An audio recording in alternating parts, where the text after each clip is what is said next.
Good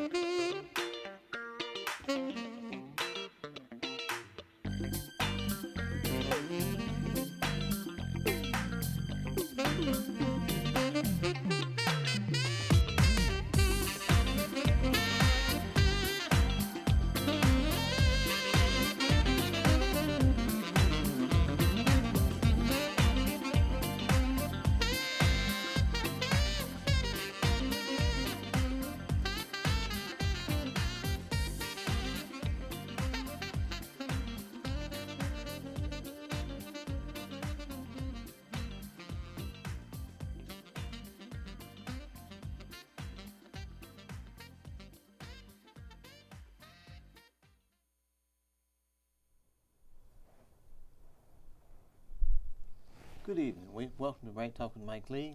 Thank you. Thank you. My Nice show to be this here. evening is another one I have to attribute to another Rhonda Finney Mm-hmm. production, so to speak. And I have two acquaintances first. Hopefully they'll become friends of mine. Yes. But I'm continuing my series about it's actually on the family, but this one is really particularly first focused toward kids. Yes. My guests this evening are Kayla Marnach. Yes, sir. Good done. and Christina Melendrez. Good job. Yes. Melendrez. Melendrez, there's an R. And Mr. Marnach is sitting in the audience. He may happen in on us later. Who knows what'll happen here? But I first want to start off. I'd like to see this video that talks about Right. TBRI Mm-hmm. and things of that nature. Okay. Great. Rhonda's been telling me about TBRI. I was getting it confused for a minute because it talks about.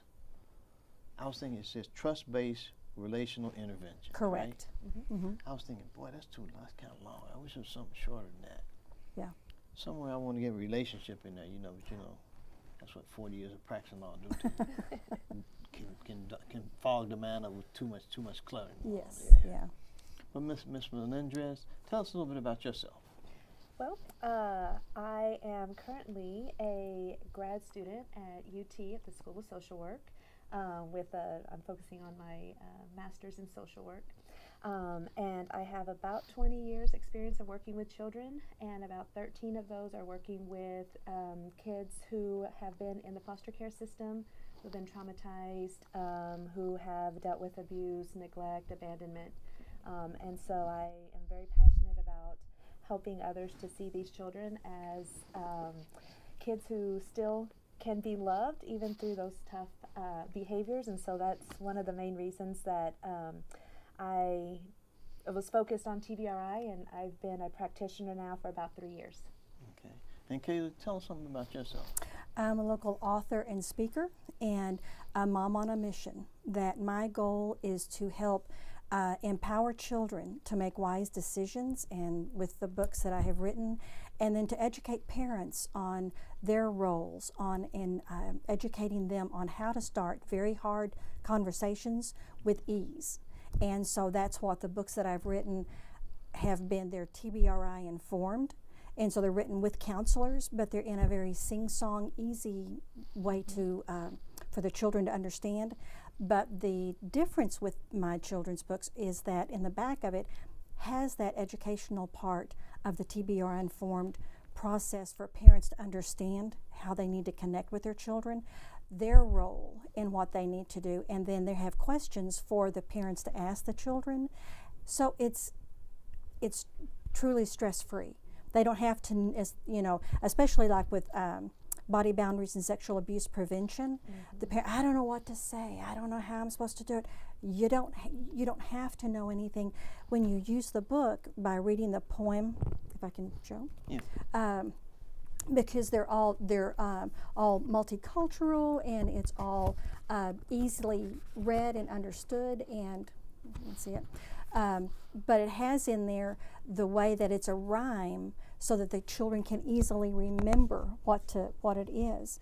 And that's the important thing, is that the parent doesn't have to know what to say, but by reading the book it tells them, but it informs them on how to get that across. So you have a series of these books. There's 4 of them, right? Yes, sir. Yes. Yeah. Well, this one actually is in Spanish, so I have 3, and so the My Body's Mine is in Spanish, and it has been. I gave it to the Travis County Victim Services and had them read over it to make sure that the language in it was correct and that they approved that yes, this was something.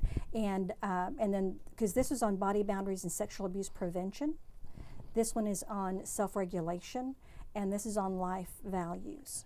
So it really helps to educate the child on how they can protect themselves with body boundaries and empowering them.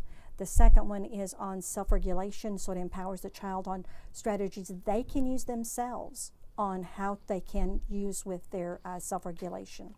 And then the third one is on life values, on when they speak with respect, cause no hurts, listen and obey, and just the different things that it validates their feelings, but then helps them with another way, with a better way. I want to welcome you ladies to the show and thank you for appearing today to help inform me and maybe some people watch the show.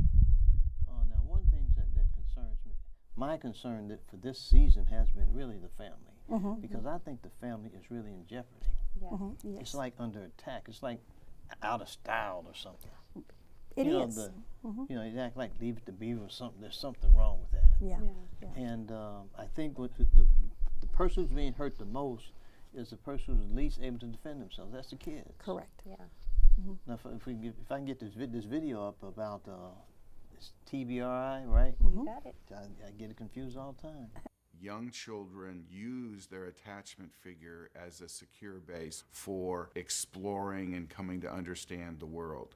When they feel safe, they will venture out and explore the physical world and explore the social world. That sense of felt safety is a crucial aspect to feel good about moving out into the world. So building attachment is a matter of building connection, and that programming makes us resilient, sensitive to other people's needs, sensitive to our own needs, and a healthy, well-functioning human being. In secure individuals, we see that rich set of connections. When we talk about attachment, we're talking about the dance between a parent and a child. How well we're able to dance together will determine how well they're able to dance with other people later in life. We also know that my ability to dance with my child is determined by my past to a large extent. Well, we know that infants who become securely attached have parents sensitive to their needs. But here's the key thing. If they're separated, secure babies look distressed, but the avoidant babies did not look distressed. So they learn to mask this internal state of fear and anxiety, and that's the origins of the avoidant adult's experience. A person may do fine in situations that don't demand interpersonal connection, but when they demand that interpersonal connection, they begin to flounder. An ambivalent baby looks like a secure baby. They can be hard to distinguish. Both babies are distressed when the attachment figure leaves. The difference is what happens once they actually reunite. An anxious ambivalent baby, they want to be reunited, but once they're picked up, they may push away a little bit, or they may be stiff, or they may kick their feet. We know from research that parents of anxious ambivalent infants have only been available inconsistently. There's a fourth classification, and that's called disorganized. A disorganized baby has no clear pattern to the way they respond. The person who should be providing them security is a source of pain and hurt, and that shows up in their behavior. When attachment is derailed, we have kids who look angry, can't regulate their emotions. In TBRI, we talk about principles. Well, the connecting principles are designed to promote the kind of relationship that leads to secure attachment. And the engagement principles especially make a difference for children who come from hard places. So it's structure and nurture. But the good news is there's the hope that comes from knowing that this can be done. And the path is awareness. The path is mindfulness.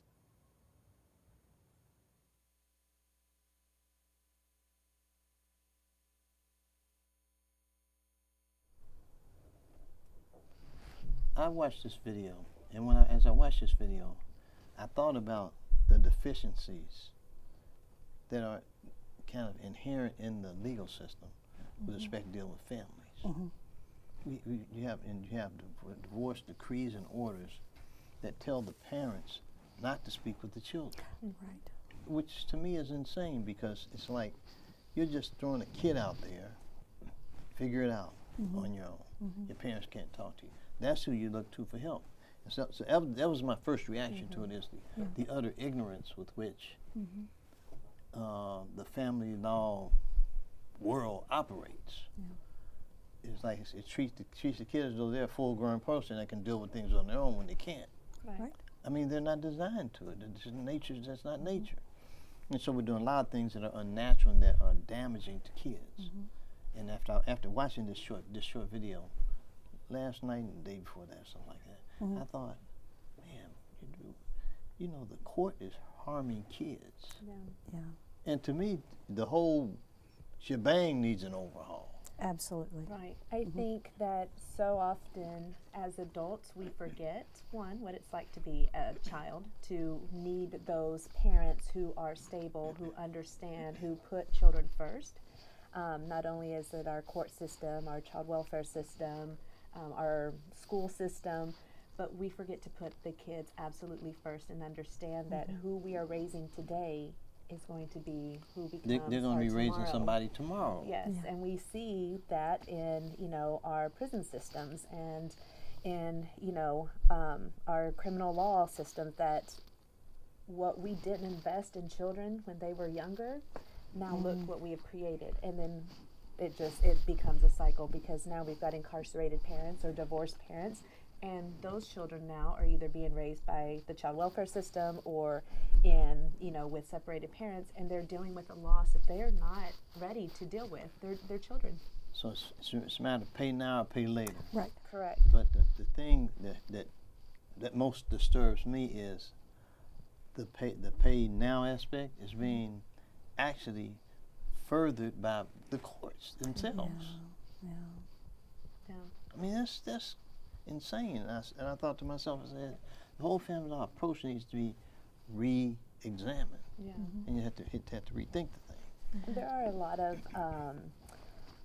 people now pushing for trauma-informed care to be taught to judges, attorneys, anyone who, you know, comes into contact with the children, especially at CASA, if they are, you know, have their own attorneys, to be trauma-informed care, or to be trauma-informed so that they understand where these children are coming from and what is really in the best interest of a child, instead of looking at it, what's in the best interest of the parent. The child Right. will, they're flexible, they're adaptable, they'll get over it. They don't. Okay. Now, you know, it's often said that they'll grow out of it. Yes. That's what you hear. That's Yeah. what I've heard about it. Now, Kayla, when I just look at this video, I see a connection between what the courts do, parental alienation, and TBRI is can work kind of like a cure. How do you see that? Well, it's being able to see the need behind the behavior. Because you can have a child that's acting out and you think, oh, that is such a willful child. Well, wait a second. What happened to cause that child to become dysregulated? Because it doesn't just happen natural. It's just like, oh, that's just a cause. No, or that's just a behavior. There's a cause behind the behavior. And it's getting the parent to look, to be an investigator. Why is my child acting this way? What's causing it? What's causing them to do that? And when you can look at the underlying cause, then you can start changing the behavior. So what we're just seeing is just the effect. We're just seeing the effect Right. of what's happening. Right. Rarely a child wants to be bad. Right. They just don't have the words or the emotion or the abilities to deal with that as an adult or in their own way. And so oftentimes we see that trauma, that neglect, that abuse come out in behaviors. And so, you know, we've got kids that punch holes in the wall, or we've got kids that run away, or kids that scream or fight.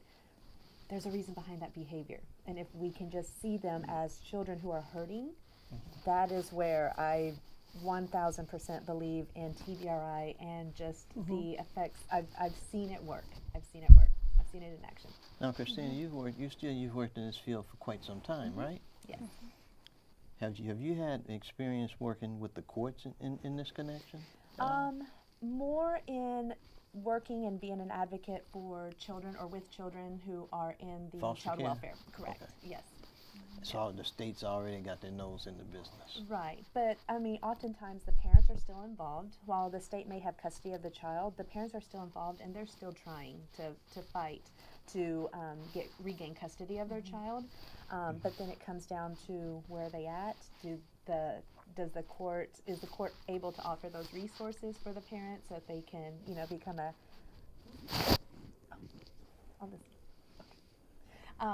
and to be able to work with the kids and help reunite the family. Mm-hmm. You mentioned something, trauma-informed culture. Yes. What that sounds like a lot needs to be done before we get to that point. Yes. Because actually, many times legal and other family law professionals are creating trauma. Yes. And I don't know that they really realize it. Right. But somebody has to tell them. So we're talking about training, education. We're talking about a change of mindset. Right. One of the things is that for a parent to become a safe place for a child to go to. So often a child will not go to their parent because they know that if they've done something wrong, they're going to be punished for it. They're not going to be disciplined, they'll be punished for it. Therefore, they're not going to say anything. If they have been hurt by someone else, they can turn into the parental mode, I'm going to protect my parent. And that's what on my website I've got some free tools for parents to become that safe place for their children, because the child needs to be able to know they can lose it and they can get so upset and they can go crazy, but the parent is going to be the parent and going to remain calm. And they can trust that behavior. They can't trust their parental behavior. Kayla, your books themselves look like tools to me. Yes, sir, they are. I think they're designed to be that. They are. They're right, because My Body's Mine is on sexual abuse prevention and body awareness and stuff, and so that the boundaries can be on there. Because in this one, it's from neck to knee, nobody's free to be touching me. So it's rhythmic, but it also helps the child know that a yucky feeling is good to know. My body's saying it's time to go. It empowers them to do it, but it as a tool in the back of it where it says behaviors display a need, then it tells the parents,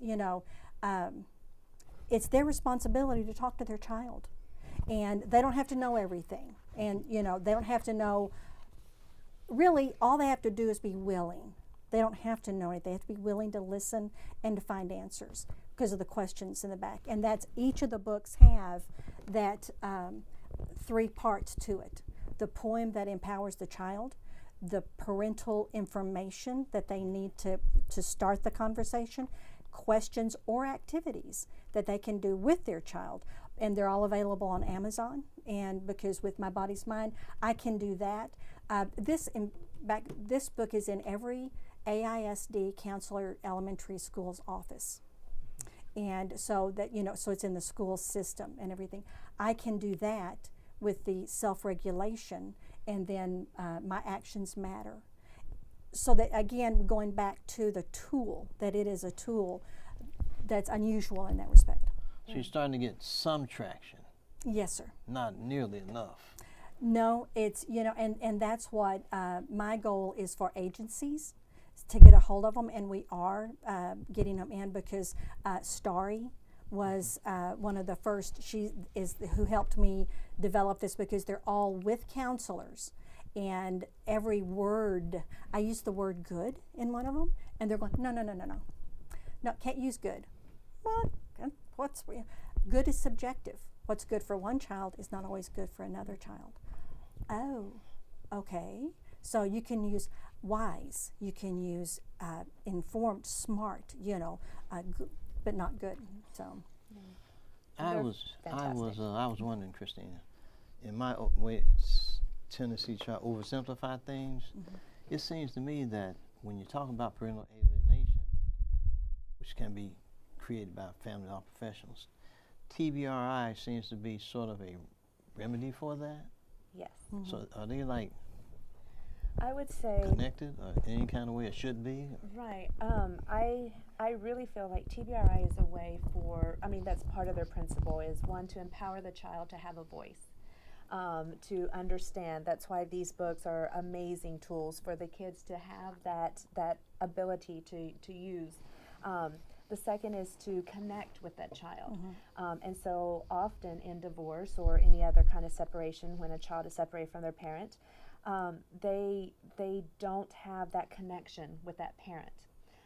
Whether it's been 2 days or 2 years, that is a loss for a child, and they feel that. And with TBRI, you're able to not only empower them, connect with them, but then, as you will see, when children have been abused or abandoned or separated from their parent, they have these behaviors, and with TBRI, then you can also work with them through those behaviors in a loving way where you're connected with the child to help them to understand that there are different ways that they can behave or react. And even if they do choose to behave or overreact or have these behaviors, they're still going to be loved and they're still going to feel like they're special. And TBRI is a way of kind of going through not only making sure the child is safe, because one of the biggest things with TBRI is we may say we're safe. You may tell me that we're safe in this building, but if I don't have felt safety, I don't know who's on the other side of the door, or as a child, I don't know who's coming to take care of me. I don't know when, the next time mom and dad are going to court that I might be ripped from dad's home and put into mom's home, and I don't know all of that. So felt safety is helping a child to understand, that the parents are in control. We've got this. And whatever the child needs, if they've been abused or neglected and they have not had food, and they're hoarding food in their pockets, helping them to find that felt safety would be then making sure that they have a little pack of food that they can carry around for them, because they will feel safe. They don't have to worry and put those other things that have caused that abuse or the anxiety for the child. They feel safe. And so with separation from a parent, it's very hard to really understand what a child is going through. But if we flip the script and really focus on the child and healing the child, that is where then, as you were saying, we can focus back on the family. If we put the child first. Correct. Put the child first. Then we might be able to regain some reasonable perspective. Yes, even if mom and dad are not together. Right. There's ways that, dad can, work on his own stuff, but he's got to realize you can't badmouth mom. Or even if the child is in foster care, or if the child is, placed with grandmother instead of the parents, because the parents have to have some stuff to work on. The grandmother, don't speak bad about the parents, because that is still somebody that this child is connected to. We can all be adults. That's when we need to be the adults. Now, this parental alienation deal concerns me a lot, because it's like a worldwide epidemic, I think. Yeah. And I've heard of some guy named Childress. Yes. You familiar with him? I've read a little bit about it. Tell me a little bit about it, because I don't know anything. Well, that would probably be a Rhonda question. But from what I've just kind of read over and researched, it appears that he is really looking into the trauma, the psychological trauma behind parental alienation, and what that is doing to children. When children are separated from their parent, you can't cut that tie. Even if somebody is in prison or it's divorce or for some other reason, you can't cut that tie. So that child is connected with that parent. But then when you have a parent who is manipulating that child and causing psychological distress and abusing the vulnerability of a child to turn against the parent or to turn against whoever their other caregiver is, that's abuse. And from what I'm gathering from my research, my brief research that I've done on Dr. Childress, it seems that he is really focused on making this or in researching ways to prevent that psychological abuse on children when there is parental alienation. Now, as a legal professional, what concerns me is the legislature. It's because in our family code, we have a standard possession order, a so-called standard possession order that was put there by the legislature, which actually codifies trauma. Right. I don't know that they actually were doing that. I don't think that would be their intent. But I think the idea of shared parenting is like a step to try to cure or reduce some of this trauma. But in the face of a law that says this is what your visitation is going to be, creating one super parent, one not so super parent, Right. it feeds into a negative creates a negative situation for all concerned. Right. And from what you say, there's societal costs to pay in terms of destruction of the family, unwanted behaviors that extend into adulthood that cost us. Right. And so it would seem to me it would behoove us to try to reduce our costs in the long run to create strong structures, Who do we tell especially that for to? children. Yeah. How do we get that word out? Yes. Yeah. Yes, that's, again, that goes back to put the child first. What we invest now and what we understand that while children do, it seems like, things can happen to them, they bounce right back up. It will show up later. It will show up later. That is where a lot of our mental health issues come up. That is where we have a lot of adults with substance abuse problems because it was never dealt with as a child, or the parents who were responsible for that child weren't able to take care of that child, and now we've got the adults, and so it's a cycle. That's the scary thing about the cycle that kills me is you have children who grow up in these for want of a better term, law-created dysfunctional situations. They have to raise their kids, and there are going to be some consequences there, and then those kids have to raise kids. The thing about with the Gotta TBRI, stop it somewhere. it's brain-based. It is a brain-based, the research that's been done on it. So I think that, when laws are first made, that's really not taken into account, and we're learning so much more. And it's very hard for the legal system to catch up to the knowledge that we're gaining now because of it. But it needs to happen quicker than what it is. Yeah. It But needs to that's happen what- it needs to happen quicker than computer changes. I know it's more important. Absolutely. Well, and just like in the video, the attachment is so important.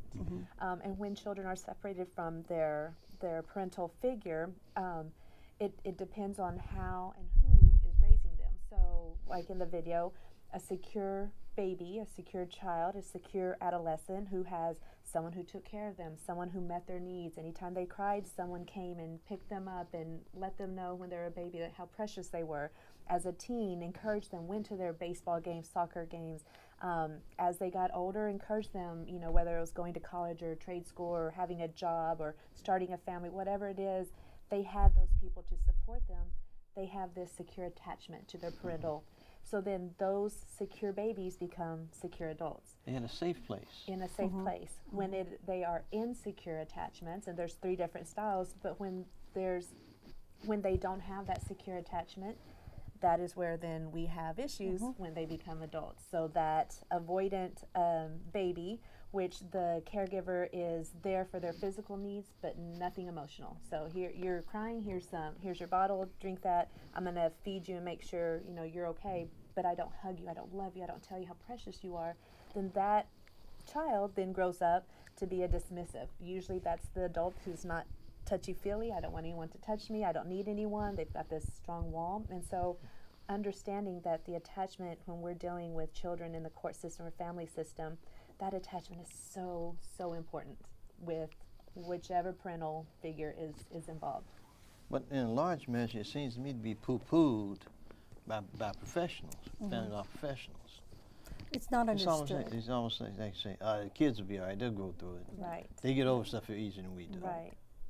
That's kind of like what's said. Yeah. Yeah, I've said that myself sometimes. I've said that, but I can't. because I think sometimes with children, they will want to please the person that they're with. Therefore, they're going to give you that false face of it because they're afraid of what your reaction's going to be. And so they think, oh, well, the kids will get over it. No, they don't. It's a process that it's not something that you can just flip a switch.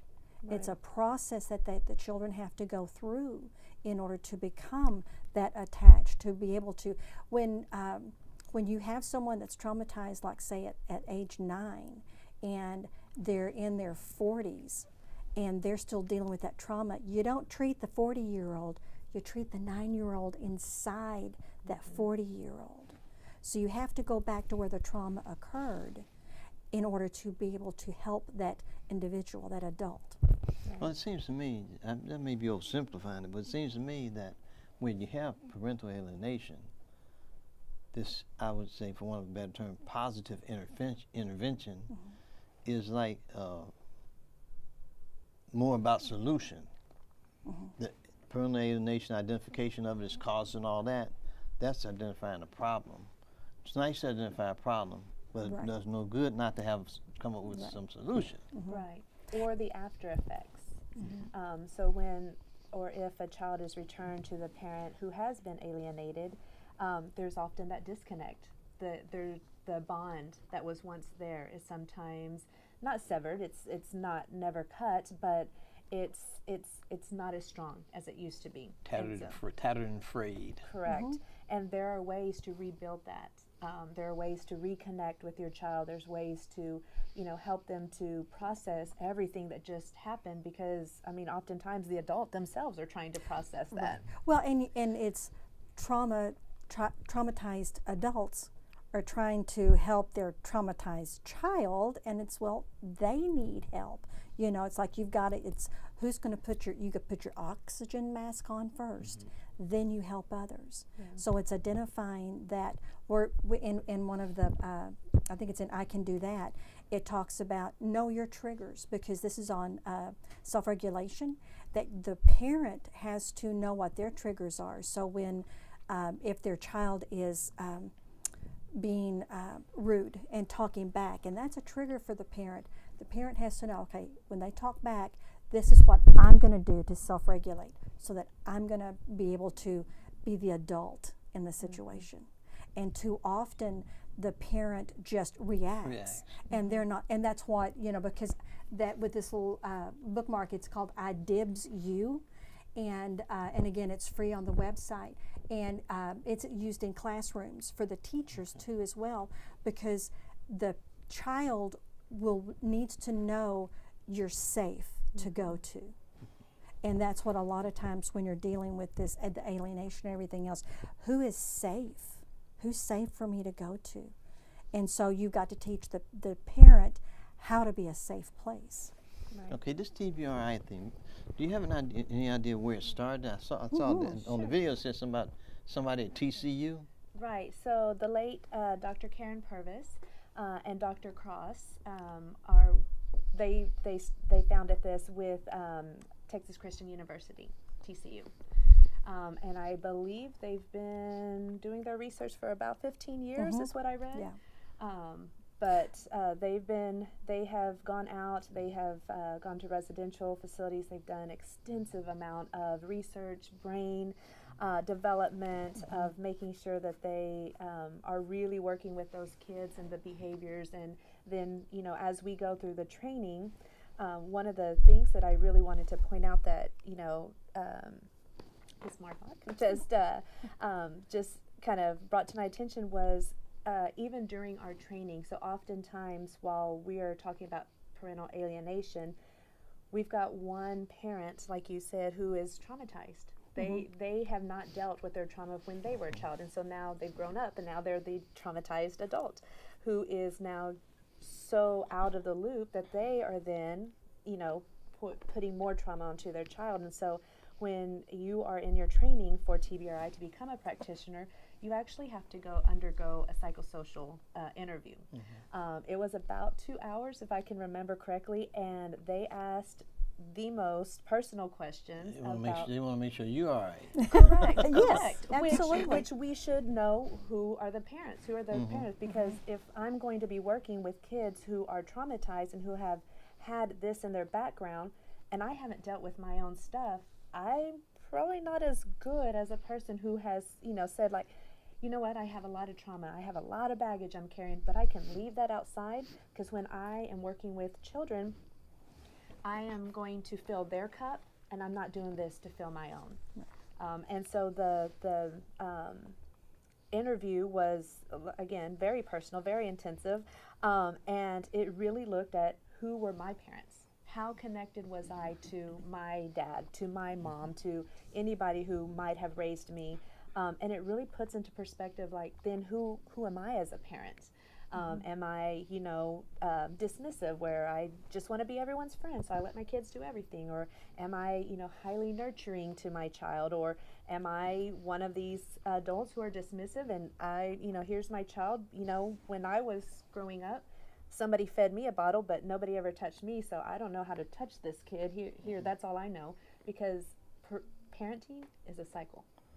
How your grandmother raised you is probably how your mother was raised, how she raised you, how you're going to raise your children, how your children are going to raise.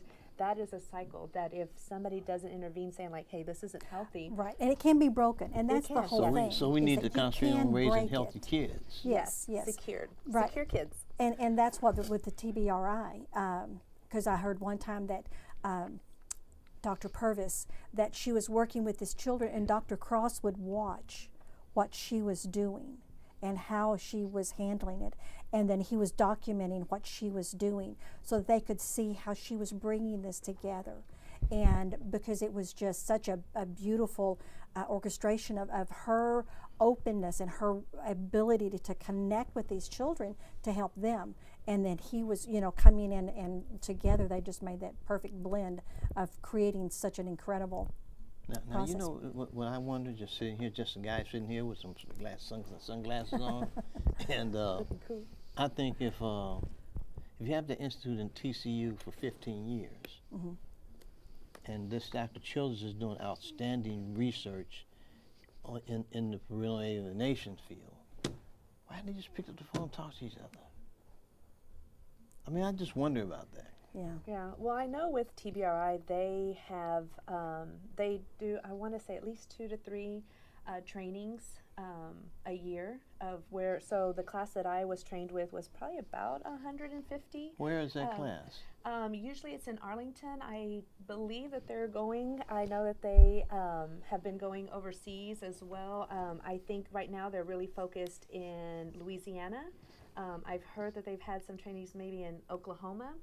So they are really spreading out. And then, of course, when we are trained, we are able to then spread the word as well, and really help others know about trauma-informed and the benefits of working and staying connected with children. And I do know that that it's getting into court systems, is that judges are being trained.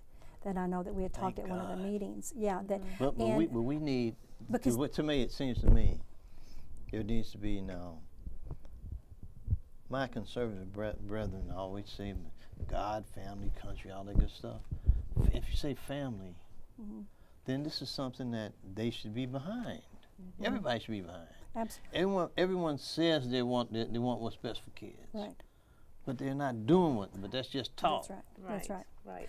And using the same language so that the court system, the counselors, the CASA, the parents, everyone is using the same language. Yes. That's really been a Travis County push, is to so that everybody's using that when you're using the same terminology, so the child can hear that the same thing over and over from multitude of places.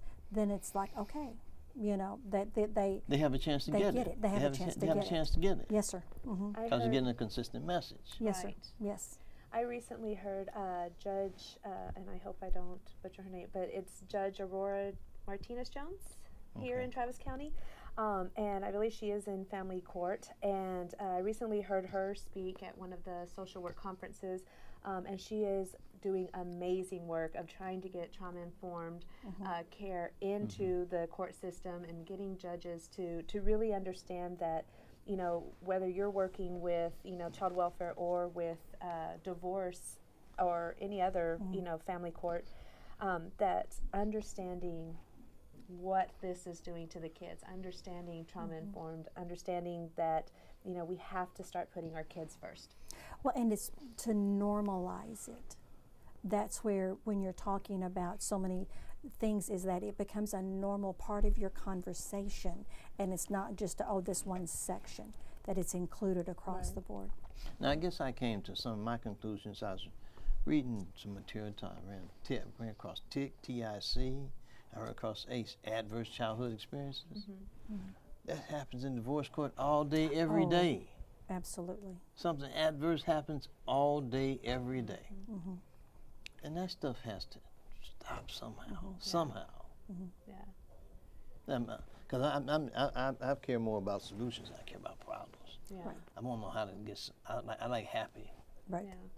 Yeah. And I think, also besides the trauma is also being grief informed, understanding that any kind of separation is a loss to that child. And oftentimes people think of grief and loss as somebody's death. Somebody is no longer with us. But grief and loss is anything that a child, feels that or has been separated from their parent. And that brings trauma in itself.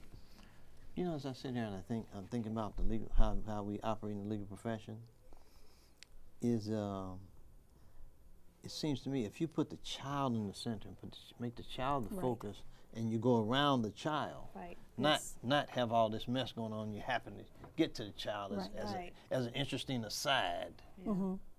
It should be the central focus. Absolutely.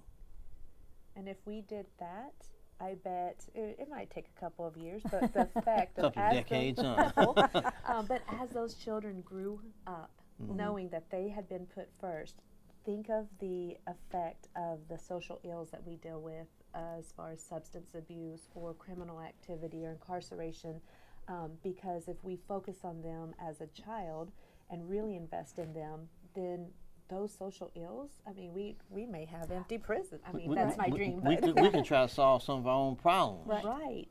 Yeah. Or create You a can community. prevent them. Right. Or create a community of people who understand each other to where we're not always fighting or out to get everybody. Right.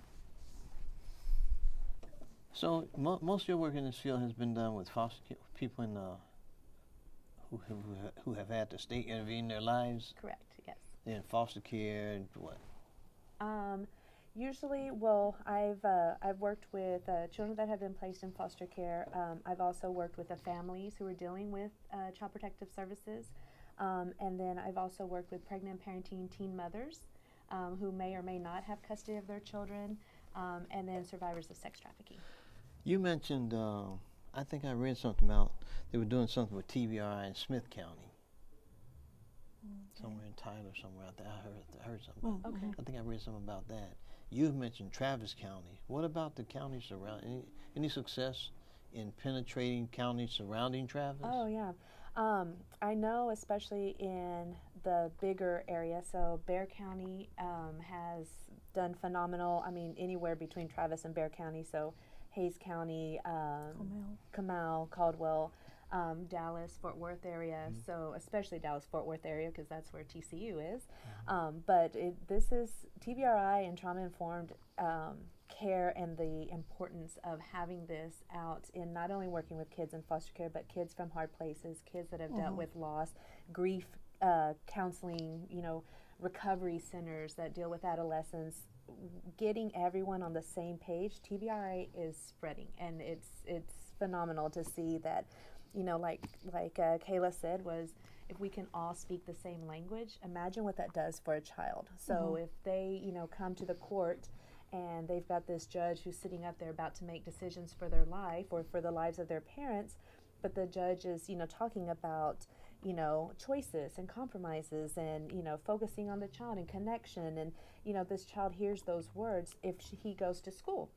And the teacher, he's having behaviors because he just had to deal with court, and now he's supposed to sit in school and do his schoolwork and focus, and he's having, these behaviors. And the teacher says, hey, it looks like you're dysregulated. So Would you like to take 5 minutes and, get a glass of water? From the parents at home saying like, hey, I can see that, you're kind of all over the place right now, or we're dealing with this right now. How about we go have a snack? Have you had some water? Or, really empowering that child. Speaking the same language would just completely change the game. So we're going to need an educate and inform culture, period. Yes. Across the board. Yes. That's right. That's right. And so you put kids first for real. Yes. And people who are not afraid to Not step up and who's do it. trying to win a divorce, not who's trying to win this or win that. And that's why I say the adversarial system may or may not be the best system for dealing with the wants, needs, and desires of children. Right. Because you got to have a winner and you got to have a loser, and you don't necessarily mean that. But the child, if The, we're chi- not the, going chi- to, the child always loses. Yes. Yes. And that's what's And sad. and the child has no one to defend them or represent them, really, Right. in most cases. Right. You know, but that's where one person can make a difference. One person can really make a difference. When that child can see that this person is a safe person that I can go to, that whether it's a teacher or a friend's mother or whatever, when you can become informed on the correct responses you can give to a child when they're displaying the behaviors that you're going, that normally you would go, what a brat, you know, and you're going, well, wait a second. What caused that child to do that? Well, he just came from a situation that was really bad, and now he is totally dysregulated. He's mad, he's angry, justifiably so. And that's one thing with the books is that you know, it's that they are validated by their behavior, not accepting it, but it's like, you're mad and you're upset, but here's what you can do to help yourself to get through those feelings. Especially working with kids, the harder the kids were, the more behaviors they had. Oh, those are my favorites. I love them because I also knew those were the ones who needed the most stability. Those were the ones who also needed structure, and they also needed a voice. Because if you don't give a child a voice in a way that he knows how to have that control, that's where they kind of lose control, and it's sad, but we can be there. We can be those stable people that can work with them and be consistent. So the tough cases make you a better counselor. I believe so, but I believe that what the skills that I have are because of what I learned from the kids. That's what and I'm that saying. is that is one of the things. They you make know, you better. Yes. Yes. And it's also seeing the kids as, you know, there's two ways to see them. You can see them as being willfully disobedient. They're just bad to be bad. Or they are some kids who have very highly skilled techniques of getting what they need. So you have a teenager who steals. She goes to Walmart. She lives with her, you know, sister, and, you know, she's stealing, pickpocketing, and getting. That child may have had to do that because that's the only way that she was able to feed her siblings. Or that may be the only way that she thinks, that's how I'm going to eat tonight. So instead of seeing her as a bad kid of just, you know, being bad to be bad, she's got a skill. She's got a survival skill. She's just trying to survive. So now we go in as the stable adults and work with that child, or the parent can come in and say, like, hey, you don't have to steal. Well, I understand what you're doing that. Here, I'm going to help. You And know. the other thing is distinguishing the behavior from the child. Yes. There's no bad kids. It shouldn't. There's bad behaviors. It shouldn't be a stretch of imagination to ask the question why. Yes. Absolutely. Just why. And then listen. You and don't and not be afraid of the answer. That's correct. Because That's it might absolutely not be something that you expected. right. You know, and that's where being the adult comes in. Is that, you know, that when you're asking these kids questions, you ask open-ended questions to get them to talk with you, and then when they answer, you ask another open-ended question, regardless of what their answer is. Then, you know, you take that and delve deeper. Yeah. It seems like a very interesting endeavor, interesting field. I love it. But it sure would be nice if, was that Dr. Childress? Yes.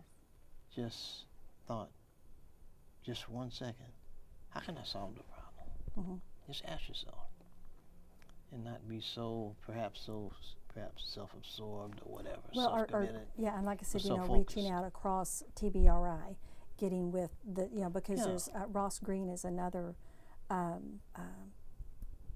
known in the field and everything, that there's so many different people out there that I think are doing it, that there's multi-level, and everybody does it their own way a little bit. It's just a little bit different and everything. So They're operating in separate silos. Yeah. Right. and not really. Right. And I think that's where Dr. Purvis, the late Dr. Purvis, she was this phenomenal. I always like, when I grow up, please let me be like Dr. Purvis.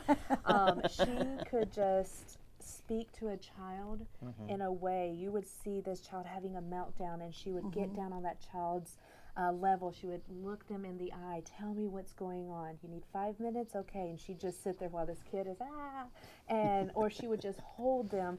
But that is a part of the connection. That is a part of, you know, really understanding that, you know, these children need that connection. And in divorce or in separation because of, you know, child welfare, whatever it is, that child needs that connection to somebody. And we can all be that person. But And the courts can help So we create need that we need connection. to focus on the connections that the kids need yes. Correct. Yes. and put the kids' needs first. Correct. As opposed to the parents, you know, win or lose. Right. When anybody's trying to do a win or lose, it's a lose-lose, you know, for all concerned. So when the courts can get together and put the child first and then stop the parent that's trying to manipulate the system to try and get their way, to try and win, that it's not a matter of winning. You know, you may succeed in getting that child. That does not mean that you win. You win when the child wins. Absolutely, absolutely. So we just want to raise better children and have better families. Yes. We need to first look at ourselves. How can I serve my child better? When I can stop and think I've got all this that I want to do and how I want to handle it, when we can stop and say, what is that my child needs, then I can go, okay, that is my priority. So when we can put the child first, that we need to look to ourselves first and say, what am I doing wrong that's causing the child to do this? What can I do better to help that child? What can I do to help bring that child up and connect with the child? Now we have all kinds of social media, this Facebook, Twitter, all this kind of stuff. What, in your opinion, would be the strongest thing that we can do to try to give some vitality to this movement? I really think it's just getting out there, talking to anybody who will listen, having the people who have the right connections to speak to our representatives. I mean, it's got to come from the top. It's got to start from a state level of, you know, maybe this is something that's mandatory. All teachers, social workers, you know, attorneys, or anybody who works with children or touches the lives of a child needs to be trauma informed and understand the importance behind that. And then you've got all of us little people who are, we're on the ground and we're ready. And making it a grassroots, Yes. to where if everybody can lock arms and go, this is what we need, and create that voice, then it can rise up the chain. Well, Right. to me, it's something that no one should have an argument about it. I Right. know. But it's power, you know. I mean, people don't want to lose their position, or they don't want that. It comes that win, you know, this win-win that I want to have. That me, huh? Yeah. Okay. You know, and it's really, that's why you have a voice, you know, shows like yours, you know, you have a voice, use it for the betterment of the children. That's what this is about. Absolutely. That's why you're here this evening. Yes, I'm glad, sir. You are I'm glad- greatly I'm glad, appreciated. I'm glad you ladies were able to come by and talk with me Oh, it's been a and, pleasure. and inform me. It's been a pleasure, yes. Mr. Marnach, he's sitting there, and he's sitting off camera. Yeah. So, but, yeah. But it's a good thing to try to do things to try to help the community. Right. Right. And I say it all the time on my show. My goal is to try to make the community better. Yeah. Right. It takes a village. The whole thing. Takes Yeah. a village to raise children. It does. You know, we're all in this together, so we all need to put our voice out there. We're all on one boat. Yes, sir, If we it are. sinks, we're all going down with it. Yes, sir. So there's no sense being that mad at who's in charge. We're all on Right. this boat. Right. Well, and control is a myth. You know, control is a myth. You can get people to acquiesce, but that does not mean that you're controlling the situation. And as soon as we can just let that little, you know, caveat go, it's like, okay, we're in there for the best of everyone, especially the children. It's been a great evening. Thank you for coming by. Yes, thank you. We must do this again sometime, Okay. perhaps. I got another season starting up in May. Ah, Right. wonderful. And